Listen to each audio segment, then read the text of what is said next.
안녕하셨습니까? 행복한 인생 이막 알베르토입니다. 지난 22일 국회 연금개혁특별위원회 산하 공론화위원회에서 연금개혁 설문조사 최종 결과를 발표했는데요.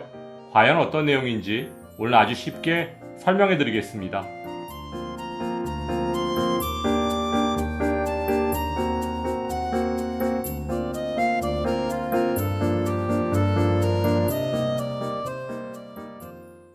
현재 국회연금개혁특별위원회에서 진행 중인 연금개혁은 보험료율이나 소득 대체율 등 숫자를 조정해서 국민연금 내부 요소를 조율하는 모수개혁과 국민연금 및 기초연금 그리고 직영연금 간의 관계나 국민연금 납부 관련 세대 간 형평성 등 국민연금 외부 요소를 다루는 구조개혁으로 구분할 수 있는데요. 먼저 어르신들께서 궁금해하시는 기초연금과 관련된 구조개혁에 대한 설문조사 결과를 설명해드리면 1화는 현행 소득 하위 70%에게 33만 4천원씩 지급하고 있는 구조를 그대로 유지하는 것이고 2화는 기초연금 수급 범위를 점진적으로 축소하는 대신 지급 금액을 인상하는 것이었는데요. 이번 최종 설문조사 결과는 1화인 기초연금 구조 현행 유지가 52.3%로 2화인 기초연금 수급범위 점진적 축소 45.7%를 6.6% 앞서는 것으로 나타났습니다.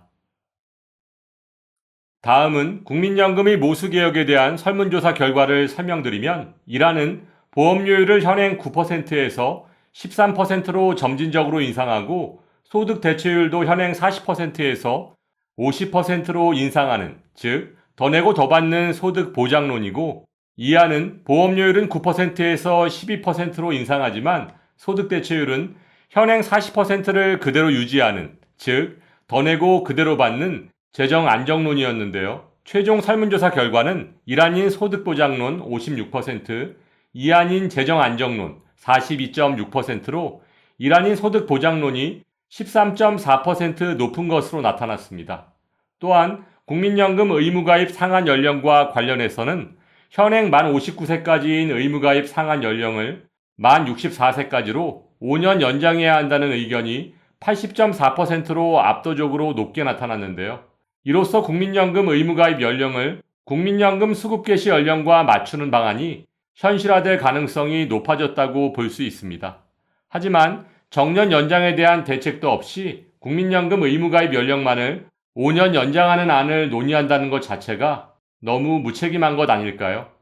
아무튼 이번에 발표된 최종 설문조사 결과는 국회 연금개혁특별위원회의 최종 심의를 거쳐 국회에 제출될 예정이고 이렇게 제출된 연금개혁안은 21대 국회 마지막인 5월 말까지 최종 결정될 예정입니다.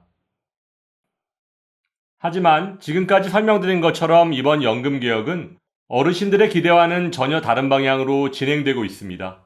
특히 기초연금에 대한 연금개혁은 실망스럽기 짝이 없는데요.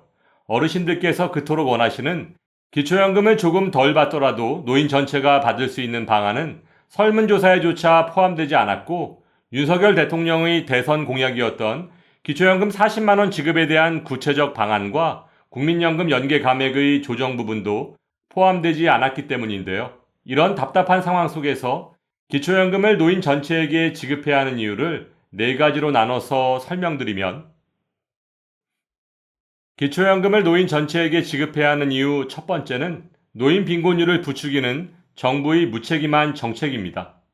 2024년 현재 선진국에 진입했다고 자평하고 있는 대한민국의 연금 지출은 국민 총생산 GDP 대비 3.5% 정도에 그치고 있고 이는 OECD 평균 9.2%의 절반에도 미치지 못하는 수준입니다.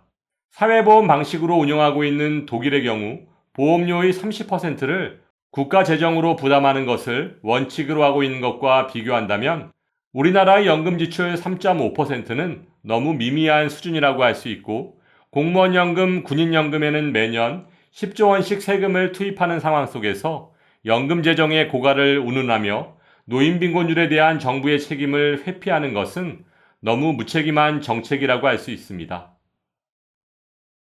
기초연금을 노인 전체에게 지급해야 하는 이유 두 번째는 기초연금 수급자 선정을 위해 투입되는 행정 비용입니다. 기초연금을 받는 70%와 못 받는 30%를 구분하기 위해서는 신청인의 소득과 재산, 그리고 부채까지도 모두 조사해서 소득 인정액에 반영해야 합니다. 따라서 각 시군구의 행정복지센터, 국세청, 법원, 국민연금공단 등 수많은 인력과 예산이 소요될 수밖에 없습니다. 또한 기초연금 심사 업무도 복잡하고 앞에서 설명드렸듯이 만 65세 이상 어르신들의 소득 인정액을 기준으로 순위를 정한다는 발상 자체가 무리가 따를 수밖에 없는 정책입니다.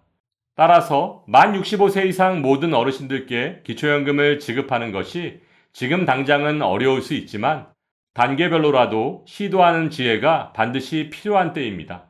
이는 아동수당 도입 당시 하위 80%에게만 지급하려 했던 당초 계획을 소득 파악을 위한 행정비용이 오히려 더 클 수 있다는 이유로 모든 대상자로 확대 실시했던 것과 같은 논리라고 할 수 있습니다.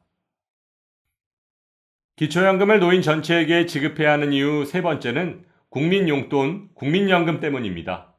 유럽의 복지 선진국에서는 노인 빈곤 문제가 그렇게 심각하지 않은 이유는 공적연금 제도가 이미 100년 전부터 도입돼서 대다수의 노인들이 그 혜택을 보고 있기 때문인데요.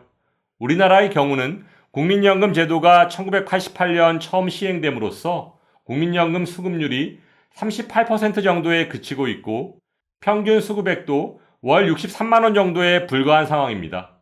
사실 평균은 월 63만 원이라고는 하지만 이 중 50% 이상이 월 40만 원 미만의 국민연금을 받고 있는 상황을 고려한다면 어르신들의 노후를 책임지는 국민연금이 아니라 국민용돈이라는 표현이 더 어울리지 않을까요?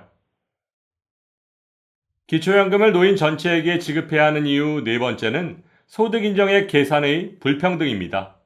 현재 소득인정액 계산 방법으로 기초연금 수급 대상을 선정한다면 젊어서 열심히 일하고 저축해서 안정적인 노후를 위해 연금에 가입한 분들께는 기초연금 수급이 그렇게 만만치 않은 것이 사실인데요.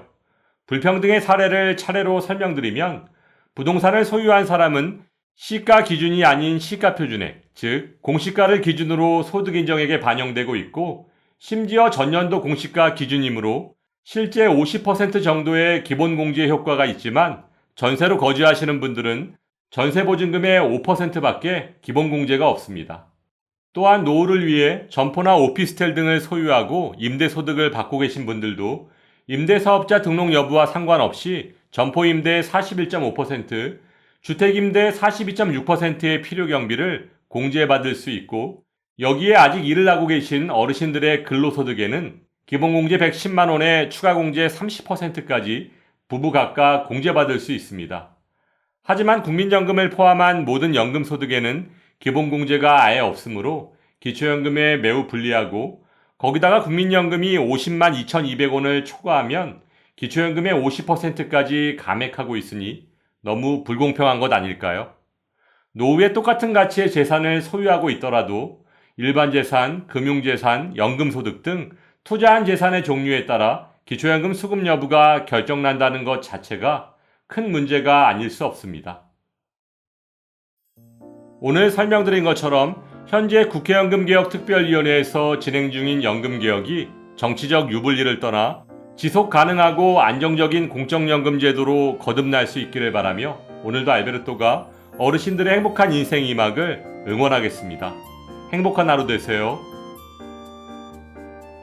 좋아요, 구독, 그리고 알림과 공유는 좋은 콘텐츠를 만드는 힘이 됩니다.